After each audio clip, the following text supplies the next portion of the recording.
You might know him. His name is Jordan Richter, actually. He's a famous skateboarder. Yeah. So I was in San Diego and I was going to a masjid. And alhamdulillah, we had a program and I was wearing a white thobe and I had my friend, he was also wearing a white thobe and amaim and shimav. And we see this guy in the masjid, this is a white guy in some jeans and a t-shirt. We think he's some new Muslim. We get new Muslims all the time. And after the talk, we were going to go up to the Bay Area. So I told him, hey, we're going to go on this trip. You want to go with us?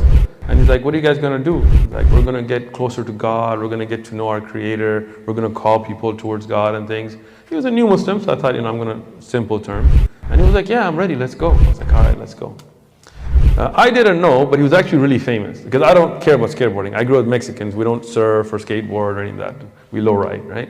So if you Google him, Jordan Richter, there's videos of him still today, right?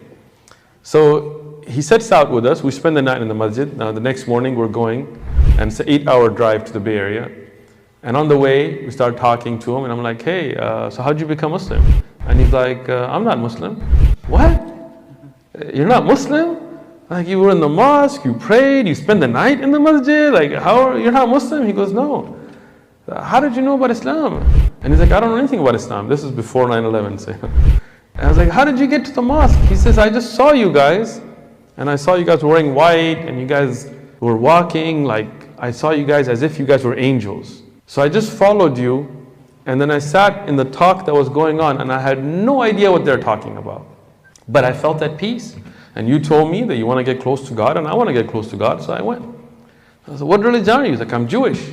Oh man, I got a bunch of Palestinian brothers with me in the car, this is not going to go well, And he's like, look, and he had a big Star of David tattoo all the way from his neck to his back. I was like, oh, ya Allah.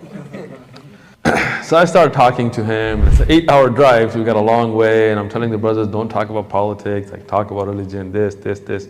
So alhamdulillah, by the time we got to the Bay Area, he's like, I want to be Muslim. Alhamdulillah, he made the ghusl, he took his shahada. Alhamdulillah, we're very happy. And long day, long drive, went to sleep. In the middle of the night, we're sleeping in the masjid. In the middle of the night, I hear crying. Like, not like, but like crying out loud. I don't want to do it, I'm going to shock people, right? Like yelling, screaming, crying. I woke up, I was like, Ya Allah, why did those guys tell him something, man? Come on. Okay, Palestine, but calm down, man, right? So I was like, what's wrong? And he's crying. I'm like, what's wrong? And he's like, Muslims are the worst criminals. You guys are the worst. What happened? Somebody steal your shoes? What happened, right? Like, what crime did we do, right? He said, you know what?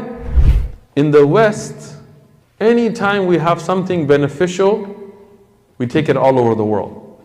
Like, it's true, like, think about that, right? Like you go to Rwanda and you'll see people on cell phones. Like, who developed cell phones, right?